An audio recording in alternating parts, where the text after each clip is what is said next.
Sorry. Andrés, ¿podemos dejar de compartir para empezar?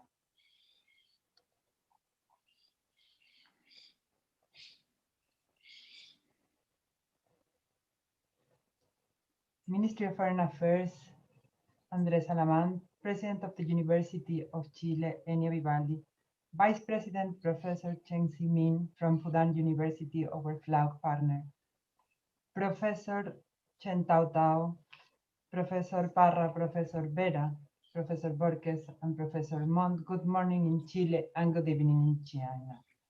Thanks everybody to join us in this China-Chile Week second panel, in which we will launch the book China-Chile 50 Years of Diplomatic Relations and Integral Approach, published by the University of Chile, in which academics from both countries from different disciplines prepare this collective book on bilateral relations.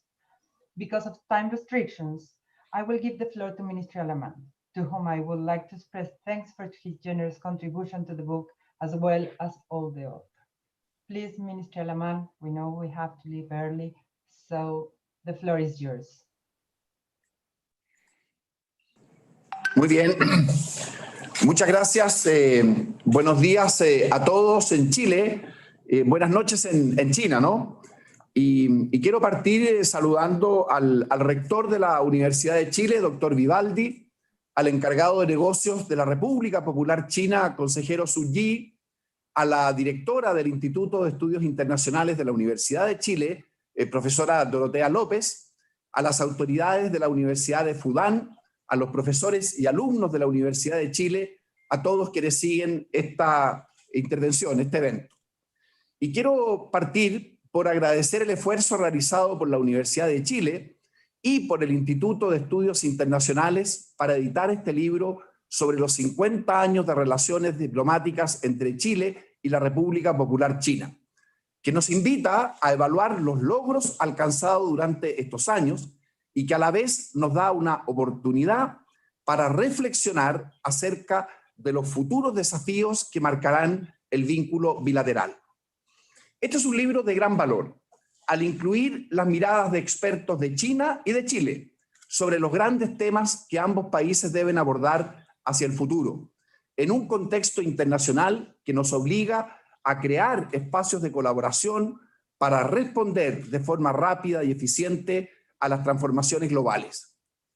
En este sentido, para analizar nuestra relación con China, es preciso partir por comprender los enormes cambios que ha experimentado dicho país en términos demográficos, económicos y sociales, y el nuevo rol que ha alcanzado en el escenario internacional. Hace pocas semanas atrás, China dio a conocer los principales lineamientos de su plan quinquenal, que tiene dos ejes principales. El primero, el establecimiento de una economía de circulación dual, en la cual el consumo interno juega un rol fundamental en complemento a las exportaciones. Y en segundo término, el compromiso de lograr la neutralidad de emisiones de carbono antes del 2060, lo que significará una gran apuesta para las energías renovables no convencionales. Además, el presidente Xi Jinping anunció el objetivo de duplicar el tamaño de la economía para el año 2035. Todos estos cambios vertiginosos que seguirá experimentando China plantean importantes desafíos a países como Chile para construir una agenda inteligente e integral, como señala el libro que hoy presentamos, que tenga como objetivo ampliar todos los vínculos bilaterales en sus distintos niveles. En esta perspectiva, la política exterior de Chile hacia China, que siempre ha sido una política de Estado, un solo dato: todos los presidentes de Chile han visitado China durante sus mandatos en las últimas 3 décadas. Debe estar atenta a aprovechar todos los espacios para profundizar y densificar nuestras relaciones. En estos 50 años, como todos sabemos, hemos construido una sólida amistad y un intercambio conforme al cual China es nuestro primer socio comercial, el primer destino de nuestras exportaciones y un inversionista cada vez más relevante. Ahora bien, si hubiera que en una sola frase resumir cuál es el principal desafío hacia adelante, no hay duda que es sin abandonar tan sólida base, ir más allá del comercio y las inversiones. Y es aquí donde hay un enorme espacio para las universidades y en general la academia. Chile y China deben profundizar la cooperación en áreas fundamentales como la acción climática, la protección del medio ambiente, la inteligencia artificial, la sismología, la investigación antártica, la astronomía y los desarrollos en energías renovables, incluyendo, por cierto, la producción de hidrógeno verde, donde Chile tiene un potencial natural y un capital institucional que lo coloca a la vanguardia del desarrollo del que será el combustible del futuro. También hay que ir más lejos en la promoción cultural y el intercambio educativo. En la actualidad, cerca de 50 estudiantes chilenos son becados cada año para realizar estudios de pregrado y posgrado en universidades chinas, y una proporción menor de jóvenes chinos realizan sus estudios en Chile. ¿Y por qué no dar un paso más para intercambiar perspectivas y puntos de vista sobre el orden mundial, el nuevo multilateralismo, los cambios geopolíticos, los desafíos climáticos y ambientales y la forma de abordar los problemas globales? El libro que hoy presentamos se inscribe en tal ejercicio de primera magnitud e importancia para el país. Por lo mismo, solo corresponde felicitar a la Universidad de Chile por su visionario esfuerzo y alentarla a que siga impulsando una nueva y aún más fructífera etapa de las relaciones entre China y Chile. Muchas gracias. Muchas gracias, señor ministro. Agradecemos muchas sus palabras. Quiero reiterar el agradecimiento a nuestros coorganizadores, la Pontificia Universidad Católica de Chile y la Universidad de Tsinghua. Y le doy la palabra al rector Ennio Vivaldi.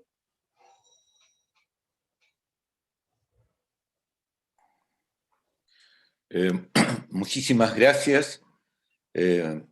Un privilegio compartir esta instancia con el ministro Alaman, con el vicerrector de FUDA, profesor Chen, con la profesora Tao Chen de Tsinghua y con representantes de la Universidad Católica, de la Universidad de Tsinghua, hemos dicho, y la autoridad diplomática. Muchísimas gracias al ministro por sus palabras. Creo que nos llegaron muy profundamente.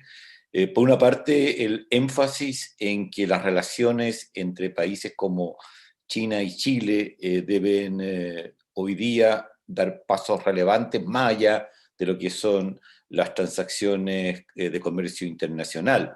Y desde luego, muchas gracias por las generosas palabras que ha tenido para los esfuerzos que hemos hecho desde la Universidad de Chile. Quiero empezar por destacar, por señalar cuán concreta han sido los esfuerzos en estos últimos años por fundamentar esta relación, y parto por casa, en la casa en que estamos, en este lugar de Instituto de Estudios Internacionales, su directora Dorotea López, y en este instituto se ha generado un programa de estudios chinos, y que este año da la primera versión del diploma de postítulo en estudios chinos. Enseguida me refiero a lo que hemos organizado desde la Facultad de Filosofía y Humanidades, la Facultad de Economía y la de Ciencias Químicas con la Universidad de Jinan. Está también la cooperación que incluye varios convenios con la Universidad de Tsinghua, esto de la beca de la Fundación Luxich sobre la llamada Ruta de la Seda, que ha permitido que estudiantes de Economía y Derecho puedan hacer movilidad en China. Está también, y eso lo valoro mucho de primera mano por las relaciones que he tenido con ese proyecto, el Observatorio Nacional de China y la instalación de un observatorio astrofísico en territorio chileno. La Facultad de Medicina con el Hospital Jinggu ha hecho un convenio de colaboración muy importante que abarca desde la investigación básica hasta la administración hospitalaria. Y el último ejemplo que quiero dar es el Centro para la Cultura y Economía Rural, que valoramos enormemente. Ahí hay un conocimiento ancestral valiosísimo, sino-chilena, de la Academia de Ciencias Agrícolas de Jiangsu, y la Facultad de Ciencias Agronómicas de nuestra universidad. Yo quería hacer referencia quizás a dos celebraciones importantes que hacemos este año y hacerla converger en cuanto a cumplir 50 años, me refiero. Una, desde luego, la que estamos celebrando, que son los 50 años de las relaciones diplomáticas entre China y Chile, y que de alguna manera es un motivo interesante para lo que quiero decir después, porque implica una voluntad de Chile de dar un paso que en ese momento era audaz, ¿ya? Pero que sobre todo tenía un sentido de futuro. Y la otra cosa que ocurrió hace 50 años, digna de ser destacada, es el premio Nobel que recibe Pablo Neruda, que es el segundo premio Nobel que habría de recibir un chileno. Y cuando tuve el privilegio y una experiencia que todos quienes las hemos tenido, es sin lugar a duda algo inolvidable, que es el primer contacto que hacemos cuando visitamos China, ¿ya? No pude dejar de recordar de inmediato unos pasajes, te confieso que he vivido de Neruda, y los voy a leer la cita. Ayer me acordé de esto, pero no tenía la cita, ahora la tengo. Dice, ahora... habla Neruda de su llegada a China. Ahora las calles son el arcoíris delicado del refinado gusto de China. Esta raza que no sabe hacer nada feo. Este país donde la sandalia más primitiva parece una flor de paja. Navegando por el río Yangtze me di cuenta de la fidelidad de las viejas pinturas chinas. Allí, en lo alto de los desfiladeros, un pino retorcido como una pagoda minúscula me trajo a la mente de inmediato las viejas estampas imaginarias. Pocos sitios más irreales, más fantásticos y sorprendentes hay como estos desfiladeros del gran río que se elevan a alturas increíbles y que en cualquier fisura de las rocas muestran la antigua huella humana del pueblo prodigioso. Son las palabras de Neruda para expresar su emoción de encontrarse en China.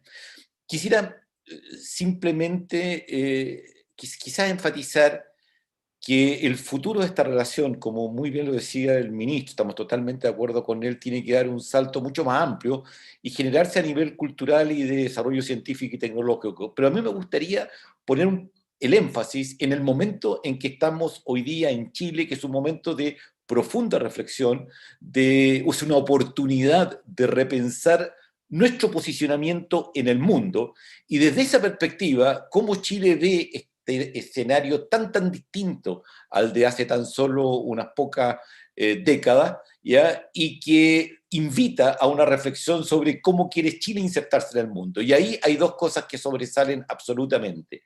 Una, nuestra definición sobre si queremos ser un país fundamentalmente extractivista o si queremos cambiar nuestra matriz productiva y pasar a ser una sociedad de conocimiento.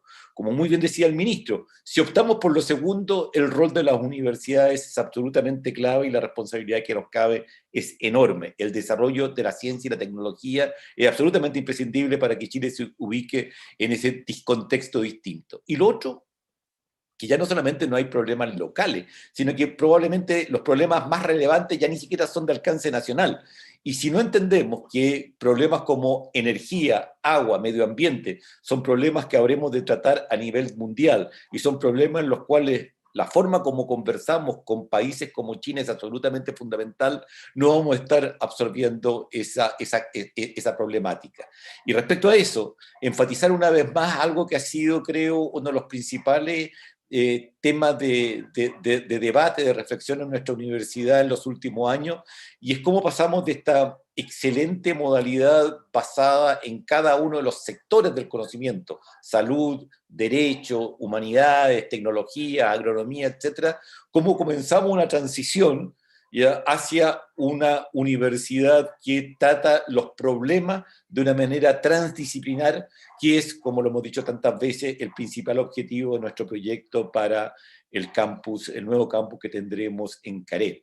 Y entonces, desde esa doble mirada de la transdisciplinaridad y de la internacionalización, que nosotros saludamos y celebramos este libro que, como siempre hacen los libros, es un testimonio intelectual de una historia y es un punto de partida para una nueva época que estamos seguros va a ser muy, muy esplendorosa para ambos países. Y no puedo dejar de terminar sin un agradecimiento directo y personal a Dorotea López por cuanto el Instituto de Estudios Internacionales ha hecho de la relación con China un tema principal, cosa que no solo la universidad, sino que el país entero hoy día agradece. Muchas gracias a todos. Muchas gracias, rector. Muchas gracias también por todo el apoyo recibido. Y vamos a agradecerle mucho al rector y al ministro habernos acompañado. Desafortunadamente nos los roban. Sabemos que los están esperando para otro evento y los está esperando el presidente, por lo cual agradecemos mucho el habernos acompañado estos minutos que tenían libres y nosotros continuamos. Muchas gracias.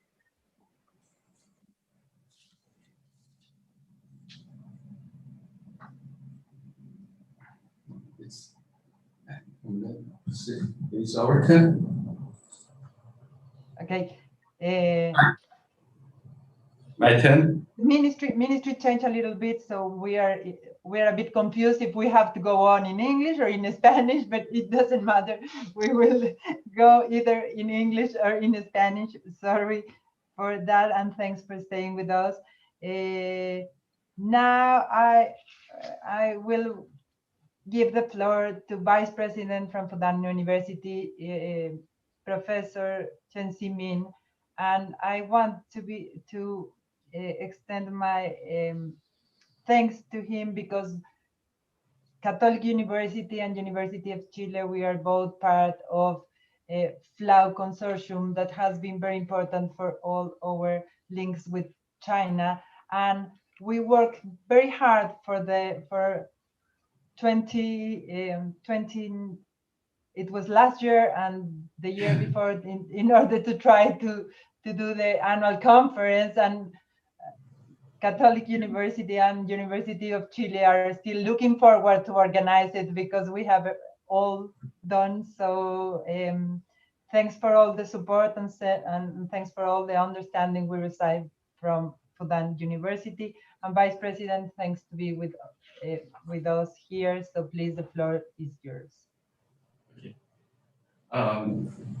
Your Excellency, Minister Alamand and President Vivaldo, ladies and gentlemen, buenos dias and buenas noches. I'm really honored to attend the book launch of Sino-Chilean Relations, a comprehensive approach on the occasion of the official commemoration of 50th anniversary of diplomatic relations between China and Chile, and along with so many, very distinguished guests and outstanding scholars from both countries. 2 months ago, I participated in another event to celebrate the 50th anniversary, organized by the Catholic University of Chile. We had a university president panel. In that panel, university leaders from both countries all emphasized the importance of academic and scientific cooperation between China and Chile, and really looking forward to strengthening this relationship in the future.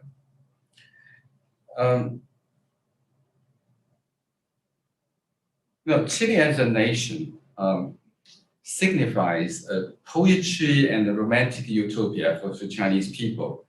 Your country faces sea with mountains in the back, enjoying magnificent landscapes and rich resources and splendidly diverse culture. The industrious and ingenious people of Chile, with your strength and perseverance, have created a great nation. And China and Chile are far away from each other, but two peoples enjoy a long history of interactions and profound relationship.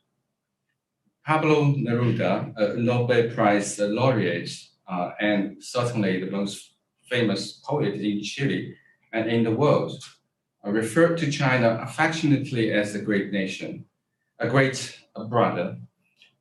And even the English names of our two countries, China and Chile sounds like brotherhood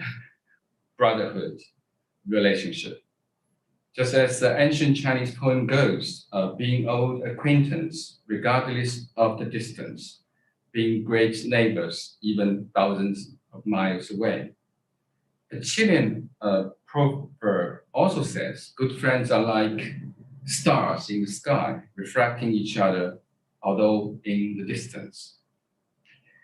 I'm very glad to witness that over a half century, the two countries have always adhered to mutual respect, equality, and mutual benefit, openness and tolerance, and brought the close relationship to the level of today. Openness and innovation are two major characteristics of the 21st century.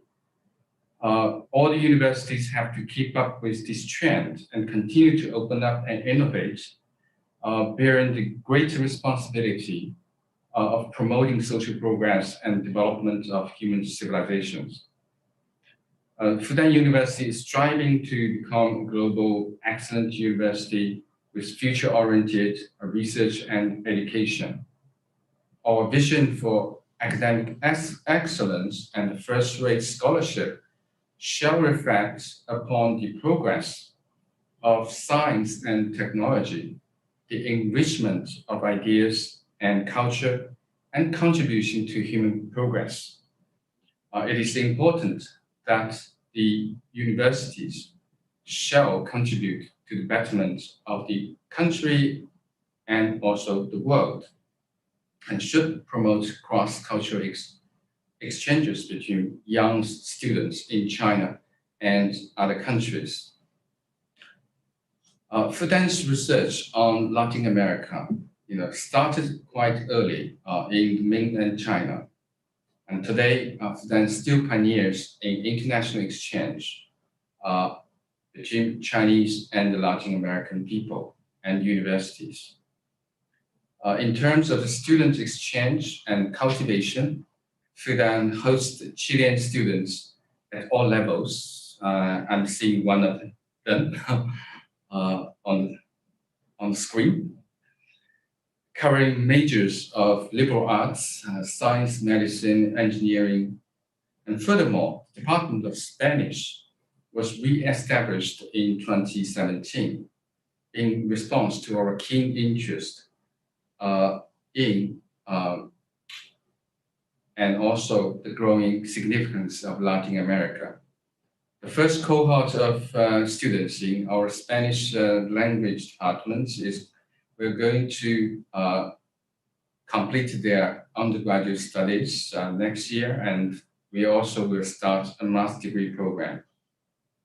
So nowadays, the diverse and interdisciplinary research and teaching interests of the Department of Spanish extend far beyond the traditional fields to embrace cultural studies, trans-Pacific studies, intellectual history, media studies, and among others. The University of Chile is one of the oldest universities in the Americas and the most prestigious university in Latin America. In November, the University of Chile held its 178th anniversary celebration. The exchange of teachers and students between Fudan and the University of Chile have become more and more frequent, resulting in growing numbers of academic achievements. The two parties have carried out various and fruitful cooperation and exchanges through the U21 Health University Group, Fudan Latin American University Consortium, the FLOC, the Shanghai Forum, and other platforms, including conferences, summer schools, visiting scholar programs, academic conferences, and publications like this one, covering areas of public health, international affairs, management, etc. With a generous donation, around like $70,000 by Mr. Andonico Lucic, the chairman of the Chilean Lucic Group and member of the International Advisory Board of my university's School of Management. Our management school have carried out student exchange programs with counterpart schools at the University of Chile since 2017 to enhance mutual understanding among students and to strengthen academic communication.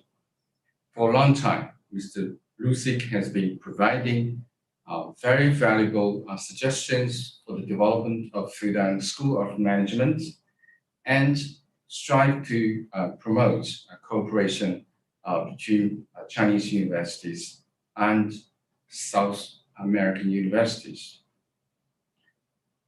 In May 2017, Fudan University initiated the Fudan Latin American University Consortium with 12 universities in 6 Latin American countries, including the University of Chile and the Católica University of Chile in Chile. Since then, we have been working together closely through various occasions, and this kind of a collaboration has greatly enhanced exchanges, cooperation, and mutual understanding between China and Latin America through joint research, faculty mobility, international conferences. Through this platform, President Schneisen of Fudan University also proposed to set up a seed fund, which is supported by Fudan University's research projects to facilitate the various academic projects involving scholars from Chinese and Latin American universities. After nearly 2 years of cooperation, the project has formed a stable academic cooperation network and has started to produce many journal articles, media publications, and book publications. The consortium is also serving as a new starting point for academic research, as well as academic bridge between China and the Latin American, promoting the exchange of talents and ideas, and the establishment of a better world. In 2019, a delegation of Chilean Chinese interparliamentary group of the Chamber of the Deputies of Chile, led by Mr. Fedor and Edgardo Espinosa Sandoval, visited Fudan to know about how we operate the FLOC network. And this year, Fudan and Chilean scholars have mainly conducted collaborative research online, but still they have formed multiple long-term research groups on topics such as trade policy, urban agriculture, language, and culture. Next year, the annual conference of the consortium will be jointly held by the University of Chile and the Pontifical Catholic University of Chile in November in San Diego. We missed the last year, but we really hope that next year, November, the situation will allow us to come to San Diego and everybody can meet and face-to-face and to celebrate what we have achieved, and then we move forward to have a much deeper relationship between these among scholars and among the universities. The book, Sino-Chilean Relations, a Comprehensive Approach, is jointly written by scholars from China and Chile. It interprets China-Chilean relations from perspectives of historical evolution, cultural exchanges, economic and diplomatic relations, and strategic cooperation, and also looks into the future of this bilateral relationship. On the framework of the cooperation between University of Chile and Fudan Latin American Consortium. Dr. Wang Nongxing, one of our Spanish department of Fudan University, wrote a chapter entitled Seeing China Through the Eyes of Chilean Media and Vice Versa, Closing the Cultural Gap of the Past 50 Years.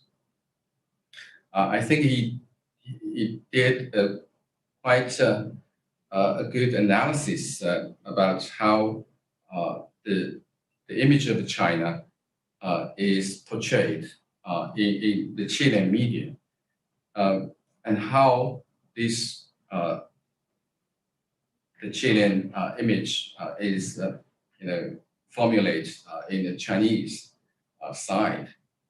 I believe that this kind of research is very important for us to understand how we perceive each other, what the role the media has played in formulating the image of each other in two countries. In that regard, I really think that it is important to emphasize the research of media studies. And I also see quite new initiatives like creating a digital TV channel in the University of Chile to promote the communications among people and across nation. The world today is marked by changes unseen in a century.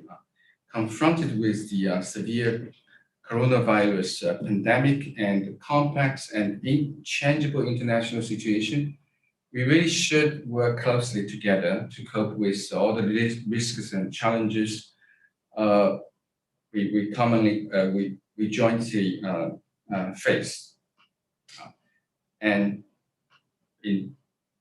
in that regard, we must remember that there is always an unbreakable bond between the two countries, even though we are far away apart. As a Latin American proverb goes, a true friend can reach your heart from the other side of the world. China and Chile are indeed such good friends. At the moment, China-Chile relations are standing at a new historical starting point, facing the new development opportunities and the broader cooperation prospects. We hope the 50th anniversary of the establishment of diplomatic relations between our two countries will be an opportunity for us to strengthen our mutually beneficial collaboration in all aspects and forge our strategic partnership, which in turn will add more vitality to the development of the Asian Pacific region and world as a whole. So on behalf of Fudan University, I express once again congratulations to the successful launch of this book, and also our keen expectation of even closer ties with Chile and Chilean universities, with the University of Chile too.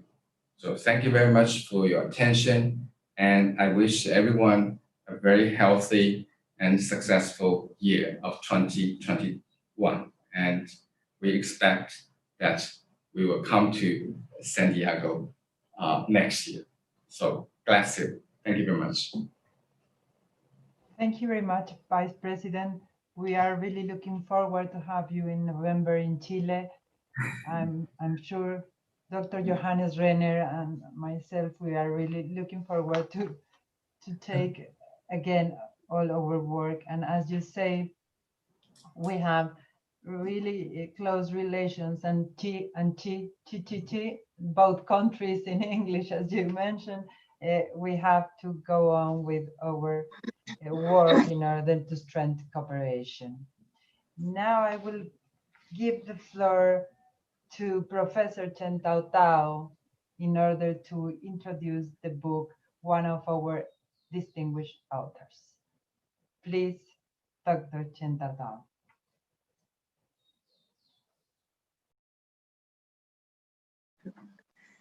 Thank you very much for your invitation. It's my pleasure to come to this wonderful event.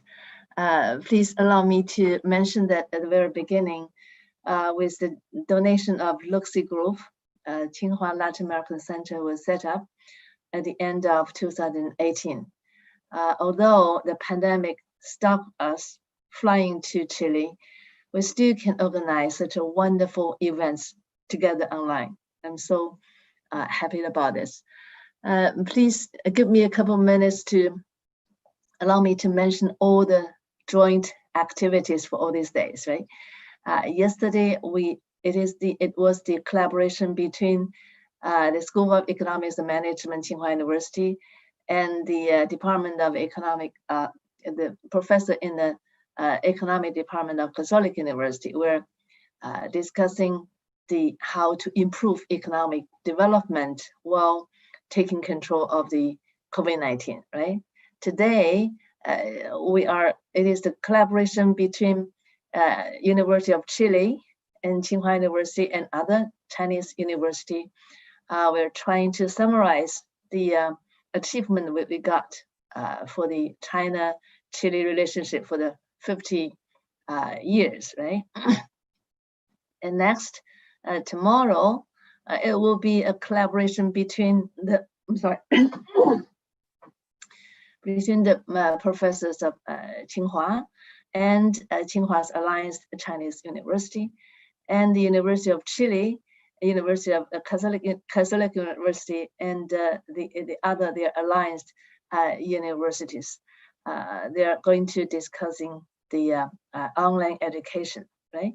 And next, and it will be a collaboration between the medical expert from Tsinghua University and Catholic University. They're going to discuss and share experience of fighting against COVID-19 from medical perspective. And then we're going to have the last webinar. It will be the collaboration between the professor of Chile, the professor from Catholic University, and the professor from Tsinghua University and our Tsinghua Associate Company.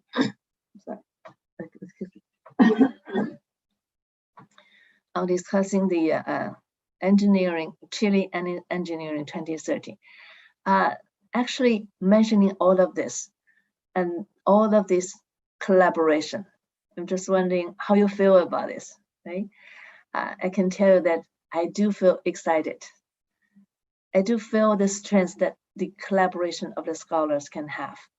And I do feel the tremendous energy that can be released by this type of collaboration. I actually am very much proud of being part of it. Having said that, in fact, when I was receiving the invitation for this speech, it actually gave me a chance to rethink about my academic life so far, especially the challenges in latest 10 years. I would like to share my personal experience with all of you, but with limited time, and just try to pick up some of the points that I want to share with you, okay? Before I share all these points, allow me to mention some of my career process so that you can understand why I have those type of feelings, okay? I have 10 years research experience in Chinese open up and welcome foreign direct investment. I studied the strategy of those foreign direct investment, trying to see, sorry for this, trying to see the impact of those foreign direct investment on macro level, industry level, as well as the firm level on China. And I have another 10 years research experience on Chinese company investing abroad. And then I combine both FDI inflow and outflow, trying to figure out what kind of impact of foreign direct investment inflow on the capability building of Chinese company investing abroad. So during all these years, I have all kinds of experience working with my international partners, learning a lot from them, and get huge benefit from this type of collaboration. So let's come back with this as a background. Let me come back to the point I want to share with you. I feel that there are at least 3 facts in front of us that we have to be aware of. One, the world is very much complex. The second, people has limited wisdom. Third, the world has already very much globalized. Actually, being a professor of international business, I do know the world is complex. In IB area, international business area, there's a known theory called CAGE, which is created by Harvard professor Ganward. It basically to say that there are differences between home country and host country. He mainly classified these differences into 4 areas: culture, administration, geography, and economy. So if you pick up the first character of these 4 words and put them together, you end up with the word CAGE. And also according to this theory, the differences exist on different level, at least on macro industry and firm level. So if you think about all the different area and plus levels, you would end up with the vivid CAGE, isn't it? So the larger the CAGE, the more challenges in front of the company who want to invest abroad. Actually, I feel that this CAGE theory is very true, not only for the international business area, it can be true in the whole world. See, whenever 2 countries have large distance, and it would be, large differences, okay?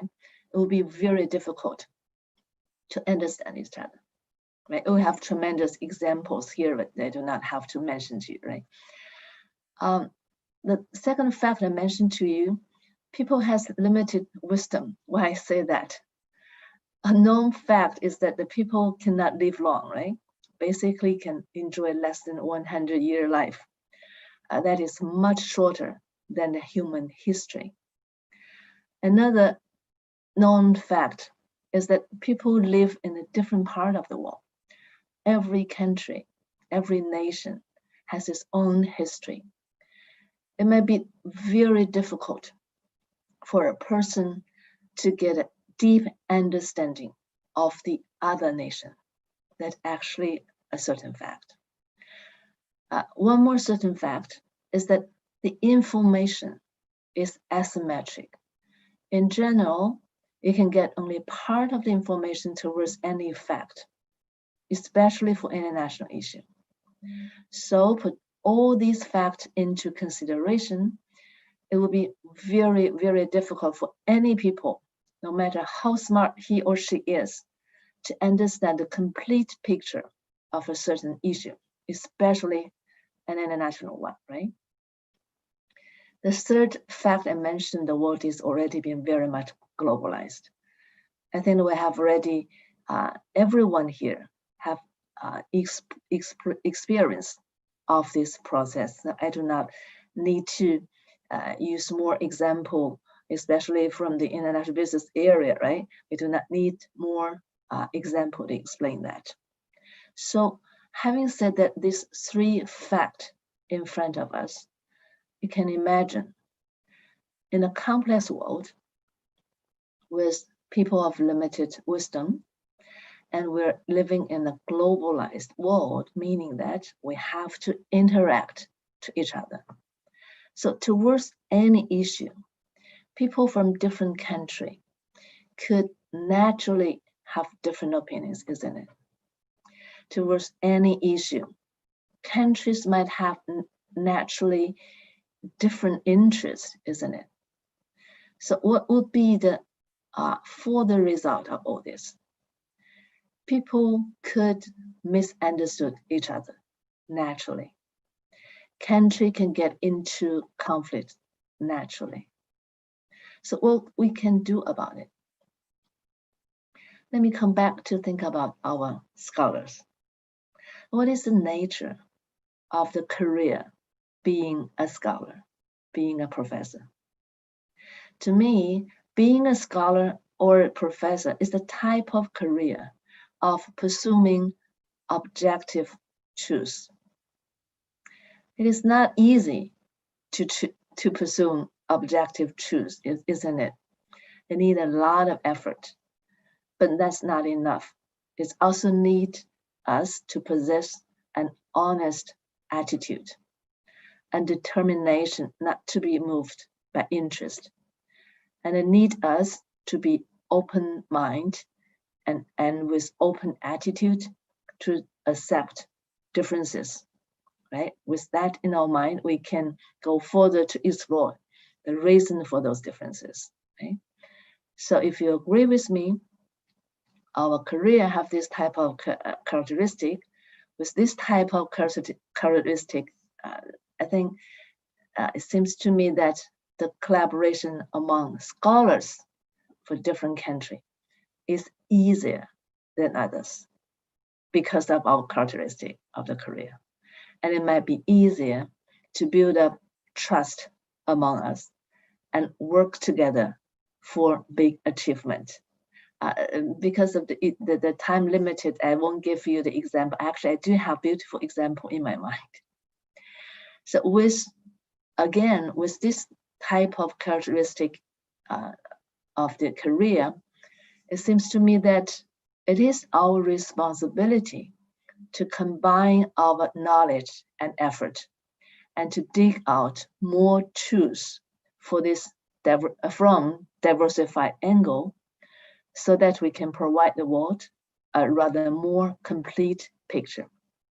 I think if we can do this and share our finding with the world, it might be helpful to reduce some of the misunderstandings and help people to have the confidence in each other and build up the trust. Do you agree with me? Now, we are living in a more complex world. I believe it is every friend here can feel about it, right? I do believe it is the timing for the scholars, especially for the scholars who have already set up the trust for each other, to face and work together for the challenge of the world. So where the world would be going, multilateralism or unilateralism, whether we have to fall into another round of Cold War again, can we rethink about the existing term, socialism, capitalism, and how we think about the future of human being, what we would like, okay? So towards these big questions, to me, it would be very difficult for individual scholars or the scholars from only one country, one region to work out. It is only the collaboration among our scholars in friendly countries around the world that we can face the challenge together. So what I'm trying to say here is that collaboration among scholars is precious, is wonderful for all reasons. In the end, our collaboration could help us to build a better and more promising future of the world. Let's continue to do it. Thank you very much. Thanks, Dr. Chen Tao. Definitely, I fully agree with you in the importance of collaboration among the scholars and the challenges we have in a more complex world, and that we have to work very hard in order not to misunderstand each other and to try to go on working on this kind of collaborations amongst universities, amongst Chilean universities and Chinese university, and get all together in order to improve our understanding to each other. Now we will have Professor Maria Montt from Católica University of Chile. She is one of our authors, and she will present the first part of the book, and then we will have Professor Andrés Bórquez from the University of Chile. Thanks, Maria, to be with us today and to present the book. The floor is yours. Thank you very much. It is an honor for me to have been invited to present the book, Sino-Chilean Relations, edited by Andrés Bórquez, Dorotea López, and Felipe Muñoz. It is an honor to be presenting this book to such a distinguished panel of Chilean and Chinese authorities. The diversity of topics included in the book are effectively a comprehensive approach, a fundamental way of approaching, studying, and developing a relationship between Chile and the People's Republic of China, both in terms of historical perspective, as also central to the relationship during the present and for the future. More knowledge about China and Latin America is necessary, something acknowledged by institutions such as the Instituto de Estudios Internacionales of the Universidad de Chile and its program of Chinese studies. The relationship with China is a growing discipline in Chile, but there is still a long way to go. There is a need of more space for dialogue, discussion, and for the development of critical perspectives regarding the relationship between both countries. This book helps to fill that gap. The book is divided into 6 topics.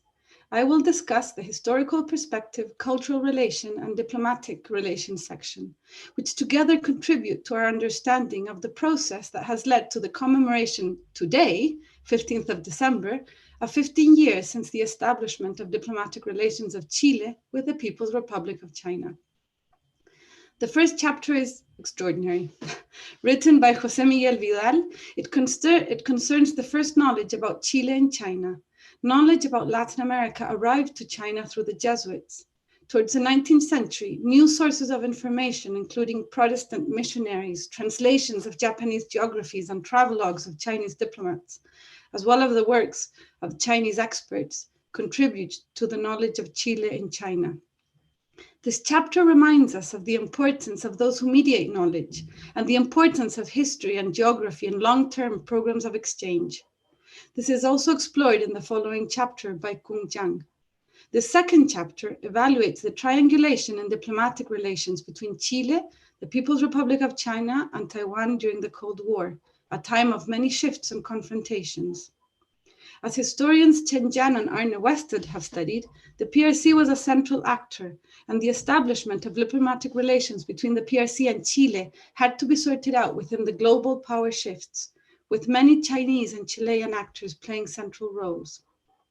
The following chapter, by Carlos Portales, evaluates the relationship between both countries while emphasizing, most necessary in my view, the changing context of the globalized international world.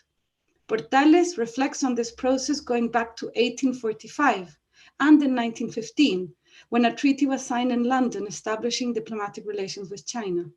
Later, within a Cold War context, as other chapters in the book also show, led to diplomatic relations being established with the PRC in 1970. While the continuity of diplomatic relations after 1973 came as a surprise to many, the principle of non-intervention in other countries' internal affairs and, among others, efforts of Chile to open the country to Asia Pacific also contributed to the relationship between Chile and the PRC. As the author notes, the opening to international markets and the privatizations in Chile aligned with the process of opening and reforms led by Deng, helping develop the strategic relationship between both countries today. Indeed, the commercial exchange will continue to grow, and professionals, officials, scholars, and students that are working in areas related to China should be central to forwarding the relationship between both countries. Multiple institutions have helped develop the relationship, and many challenges lie ahead. To mention one, the environment, indeed a topic central to our existence, including water and air pollution and rights, as well as the protection of sea resources.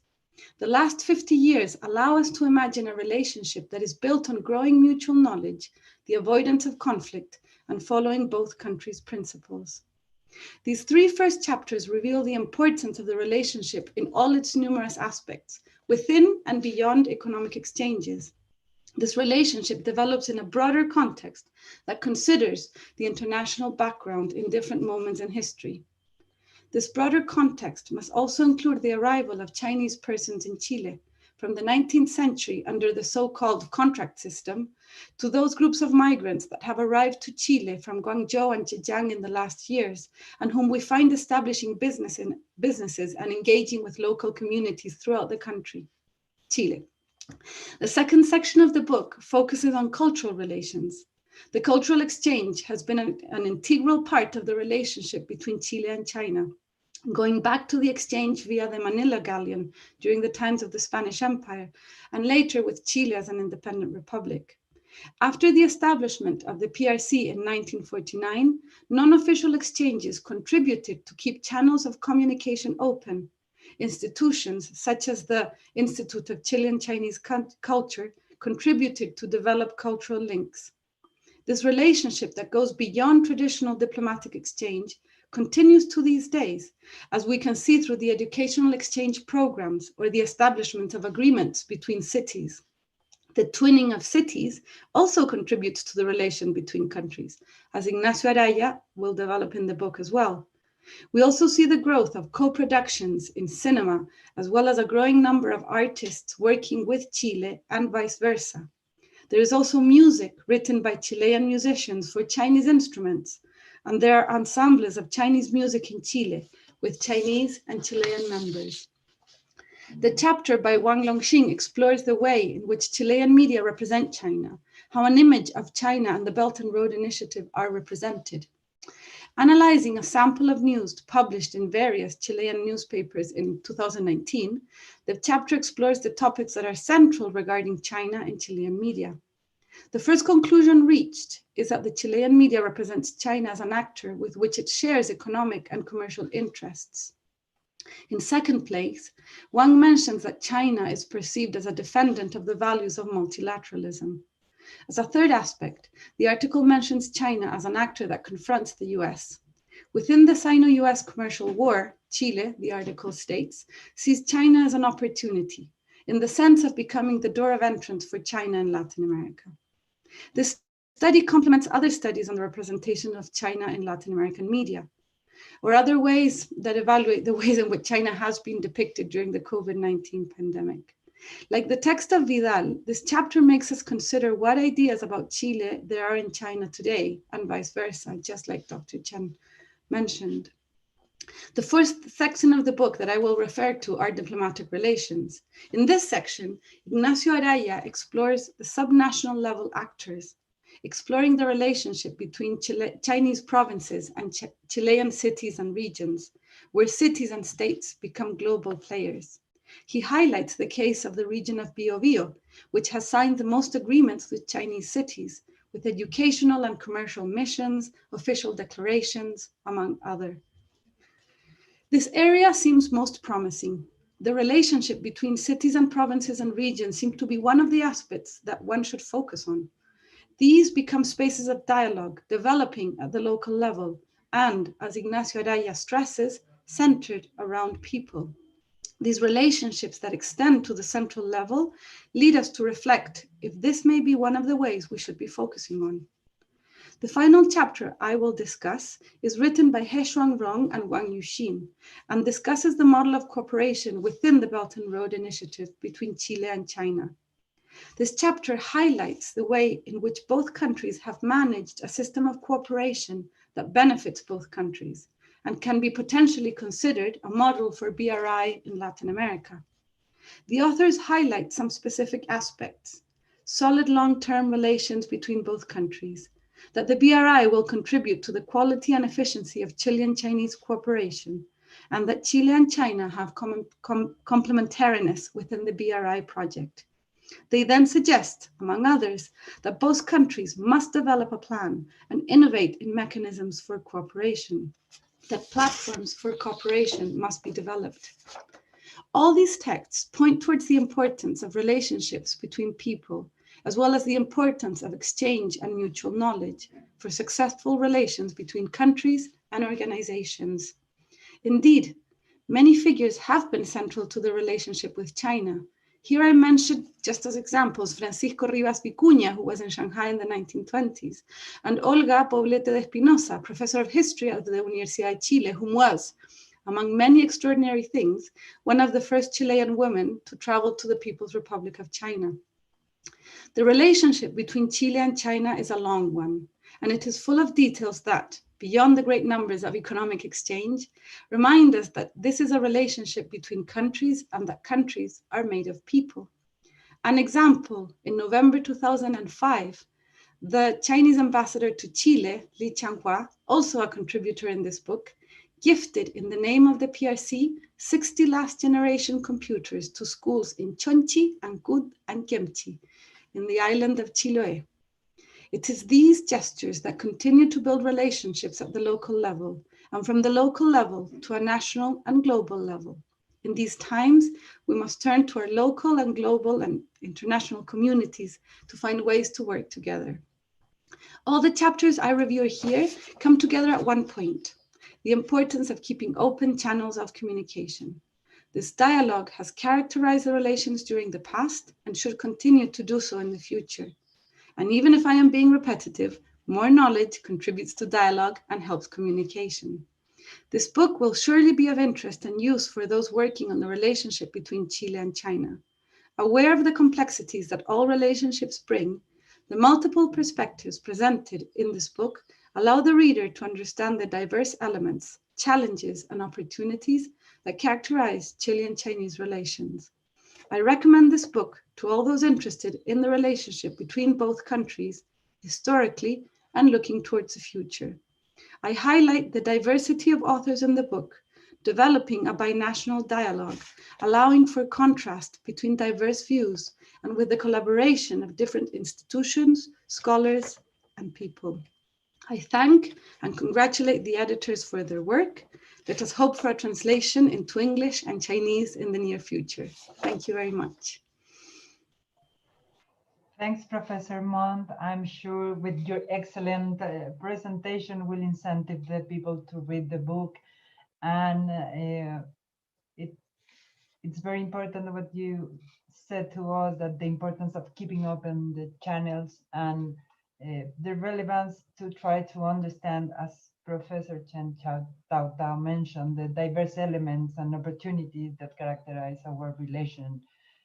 So now I will give the floor to the editor, Professor Andrés Bórquez. He is the coordinator of the China Studies program and professor of the International Studies Institute at the University of Chile. I would like to personally thank him because he has done an impressive work trying to get closer the understanding between China and Chile, and his program is doing a great job. So thanks for all your effort, Professor Bórquez, and also to Professor Felipe Muñoz, who was also part of the editors of this book.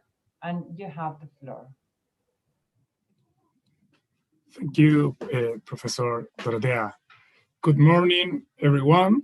We are very happy to share this new step in academic cooperation between both countries, especially sharing with professors from my former and current House of Studies, Fudan University and University of Chile.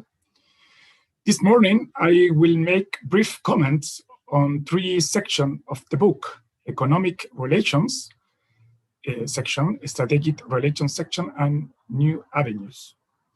Before starting, I would like to thank the professors who participate in these sections: Felipe Muñoz and Pei Yuan in the economic section, Mario Ignacio Artaza, Chen Tao, and Jin Qin in the strategic relations section, and Li Changhua and Professor Jorge Heine in the new avenue section.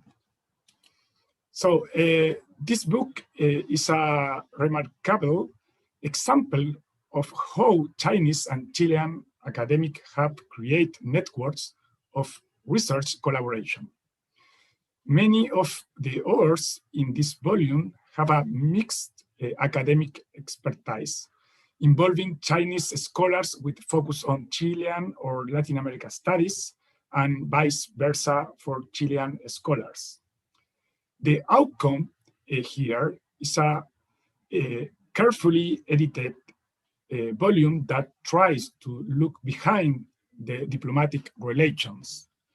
Because of the complexity of interactions between Chile and China, this book cannot arrive at a single model for describing interaction that are sometimes non-zero-sum or near zero-sum interactions.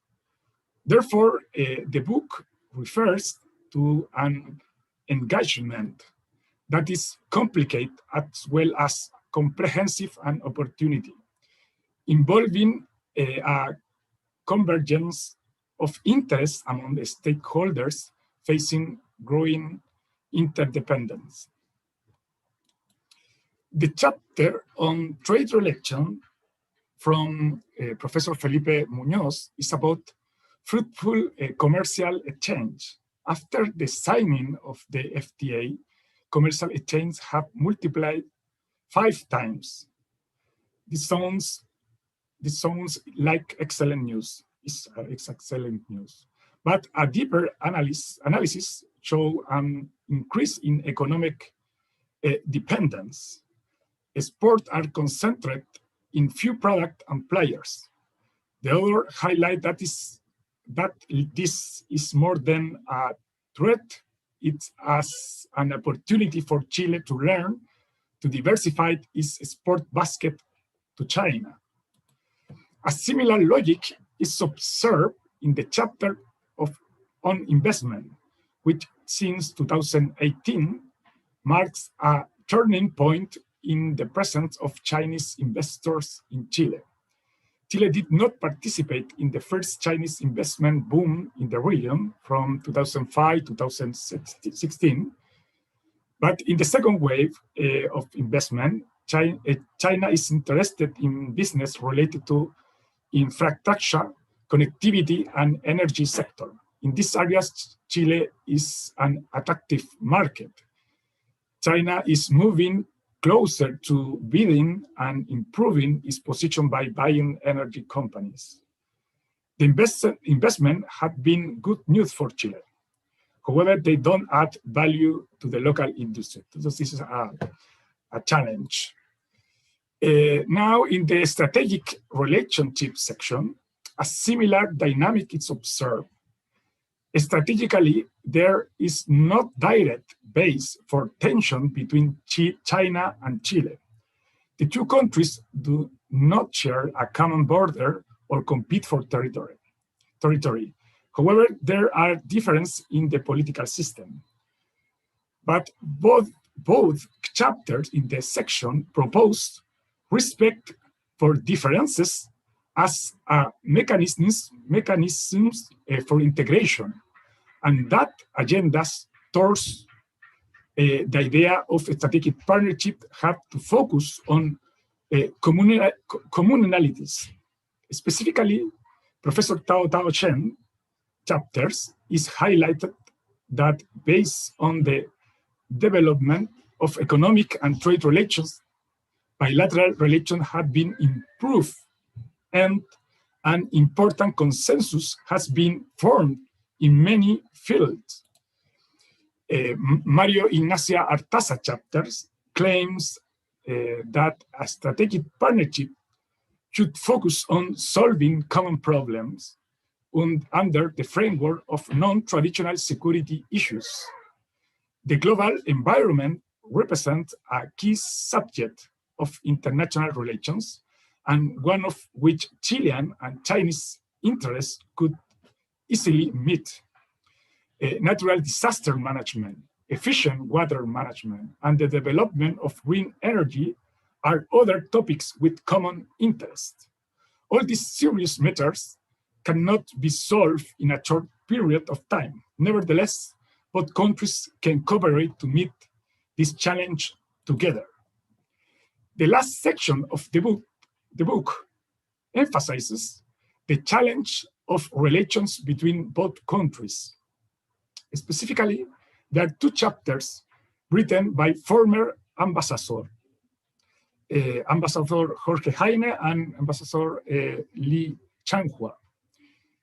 The next decade provides the opportunity for consolidating a bilateral strategic partnership. Successful cooperation, for example, in countering climate change and the middle income trap, could lead to a wealthy relation between the two nations. In the same line, complementarity, mutual understanding, and openness to globalization are the foundation for a long-term partnership relationships. The chapter of Jorge Heine chose these ideas: seek synergy and associativity with China. For example, explore joint ventures in industries of common interest. Along the same line, he pointed out that the best way to avoid the risk of Chino dependency is to go beyond the extractive model. This is a Chilean tax. Therefore, a greater emphasis on the added value of productive activities must be incorporated. The chapter of Ambassador Li Changhua proposed two complementary directions. First, continue to promote mutual knowledge through cooperation in different areas. Second, keep an open economy. The author point out that the current international situation is undergoing complex change.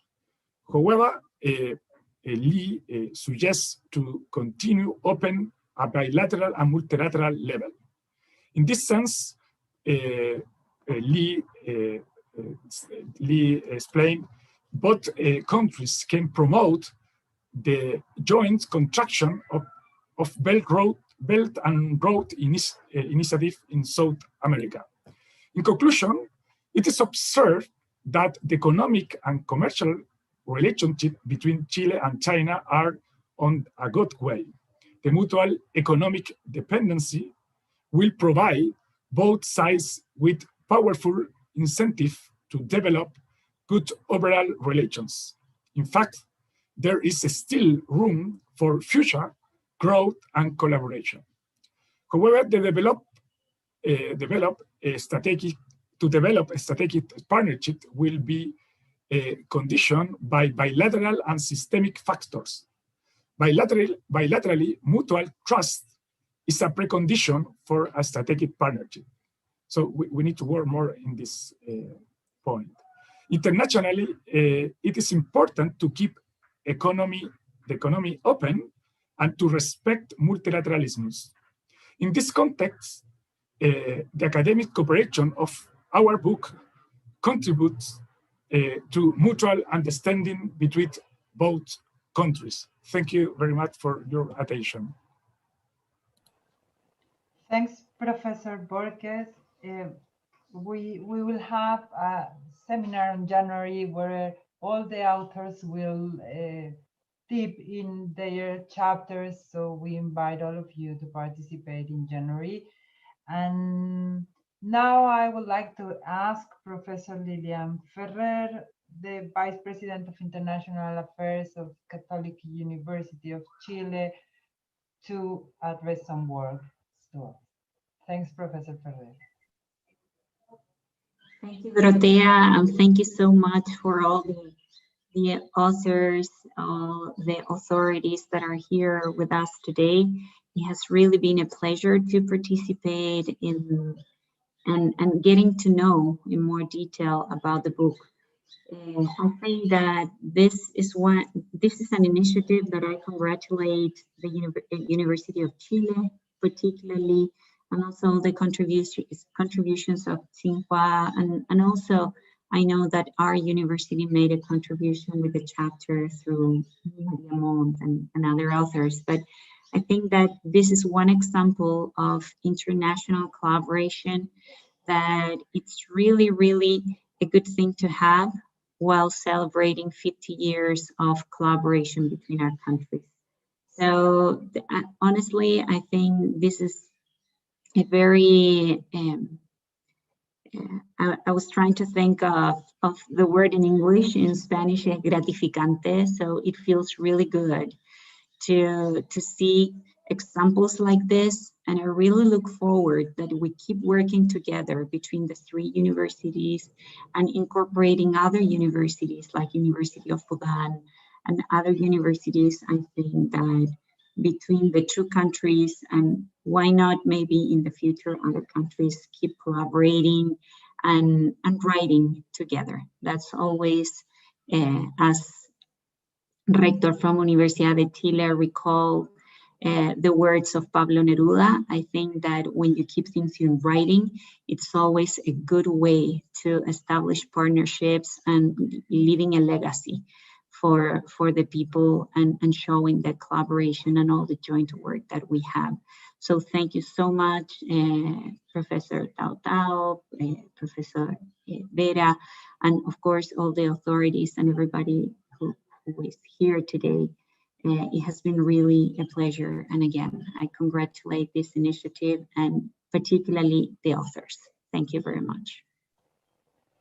Thanks, Professor Ferrer, for your words. Absolutely, I agree with you. I have had a great experience working with the Catholic University in the organization of FLAUC and in the organization of these events. So I think we have to go on and strengthen this kind of cooperation.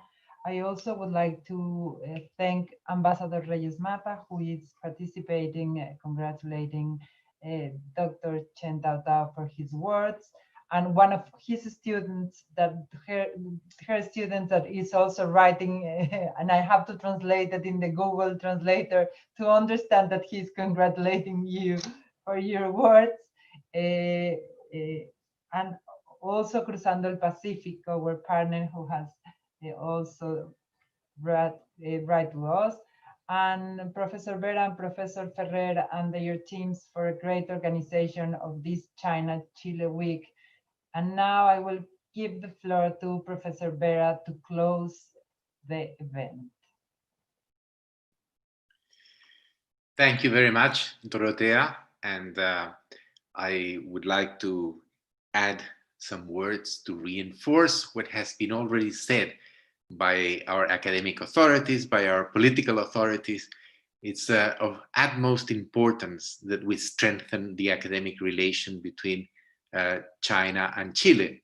And actually the motivation for all these activities this week has been to look forward to the next 50 years. And sometimes we're so consumed by the daily problems that we do not look forward. And the academic space is probably the one that allows us to do that.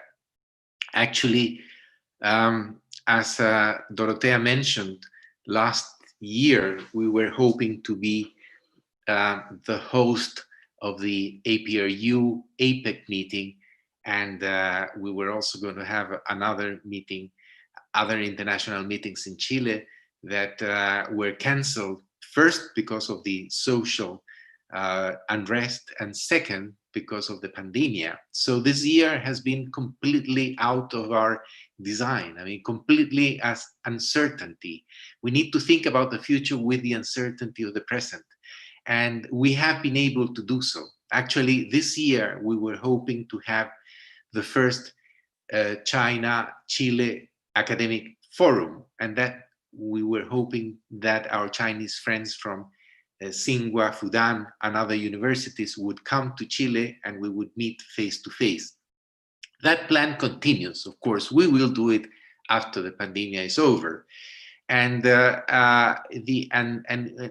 Catholic University and University of Chile have been working in these binational forums for a long time, and we've done extremely well at encouraging the existing collaborations that exist with other countries. I mean, we've done it with Japan, we've done it with Sweden, with Italy, with France, and certainly with all the momentum in the China-Chile academic activities, we were hoping to have the first China-Chile forum this year here in Santiago. And that invitation is open, and we will probably have it in 1921 or 22. We'll see what happens. But in the meantime, I think that the idea that we discussed a few months ago with Professor Tao Tao and with Catholic University, Lilian, Pedro Buchon as well, and all was to let's not wait for the pandemic is over, and let's do something very significant in December, when the relations between diplomatic relations between Chile and China will have its 50th birthday. And let's do that opportunity to think academically about different subjects and let's put together the people that are already collaborating in this area. And the webinar today is absolutely a fantastic testimony of that. I mean, we are showing what is already in place and what is already gaining a lot of momentum. So we can really think that perhaps the first China-Chile forum is this one. It's a virtual one. And the China-Chile week is absolutely a forum of discussion, academic activities in economics, in international relations, in online education, and how we're facing the medical health problems, the public health problems, and the science and engineering, which will be essential tools to confront the great challenges that the planet is facing. And those challenges are completely different today than they were a year ago. I mean, we have a different world, and we've had so many difficulties this year. But what is so encouraging is the reaction of the planet. I mean, I think that there's never been more spirit of collaboration than in confronting this common enemy, the COVID-19. But it's not only a health problem. It's really that we're really thinking that the world problems need collaboration, need, as our president of University of Chile was saying, a completely different approach, a transdisciplinary approach. I mean, education, health, and many others are not just subjects of a specialty.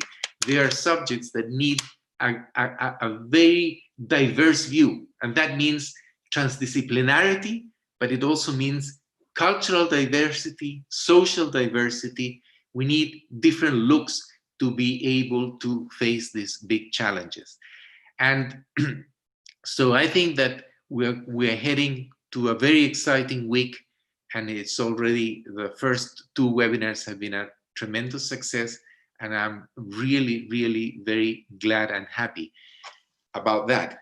And last but not the least, I really want to thank the commitment of all our staff at the three universities, because getting this seminar, getting this webinar to the point that we have seen yesterday and today involves a lot of backstage work, and we have a fantastic staff behind in all the three universities. A fantastic staff that's not only doing its work, but it's also putting its heart and its mind into something that creates passion in us, which is to look at the problems of the world and solve them together, because that's so meaningful to all of us. Thank you very much, Dorotea. You've been a fantastic host, and your work at the Institute is essential to put all this agenda for the next 50 years in place. Thank you. Thank you, Dado. Thanks to everybody to being with us. Thanks to all the attendants. And we invite you to participate tomorrow at 9:30 for the third. You have to put your micro on. 9 o'clock. 9 o'clock tomorrow for the third The next seminars will be at 9 o'clock. Tomorrow it's online education, and it's going to be very interesting because many universities will explain what has happened this year and how we have been forced to an online education emergency, but that has been so fruitful to learn how we will face the future in education. And the following day is also at 9 o'clock, the seminar on medical challenges of the COVID, and science and engineering on Friday. All of them 9 to 11. The one tomorrow will be a bit longer until 11:30 because it's a tremendously important and an extensive discussion, including, this is very important, we will have a panel of students who have been experiencing all these issues of online education. And actually, before also, in the previous months, we had a really wonderful activity of classes that were shared between Chinese students and Chilean students with professors in both sides. And the month before, Catholic University and the Confucius Institute had other activities. So we've had a really very good year end, and it's so encouraging to see all the enthusiasm that this has generated. Sorry, Dorotea, to interrupt you. No, it's okay, it's okay, it's okay. Andres wants to share the book, just that you can see it is something real. Wonderful. I want to thank everybody. Thanks, Vice President Cheng Ximing, Dr. Tao Tao, and all the authorities. And thanks to everybody. Good luck, and we see in the next event. Thank you. Thank you all.